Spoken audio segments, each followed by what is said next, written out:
fino a regalarla a Pasquali, quindi Amico si distende, il contropiede della Pisana, calcio a 8 con Leacche, entra in area Leacche, De Bernardo risponde a due mani. Ha un pallone difficile Leacche, lo deve tenere dentro, ci riesce, la sfera danza sulla linea, Leacche la appoggia, arriva Amico, De Bernardo stavolta con un piede. Volo, Mellaro, cambio di gioco lunghissimo dall'altra parte, l'assist è buono per Leacche, De Bernardo da un centimetro gliel'alza sopra la traversa.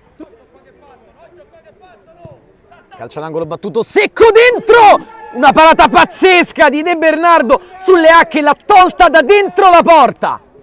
I ragazzi di Pasquali un po' erano stati bravi i difensori della Pisana che qui devono ancora difendere, ancora De Bernardo deve volare. Partita di sacrificio di Lalli che qui non rientra però in tempo, allora Bornino al lato corto dell'area, Bornino parte il tiro, De Bernardo va a terra bene.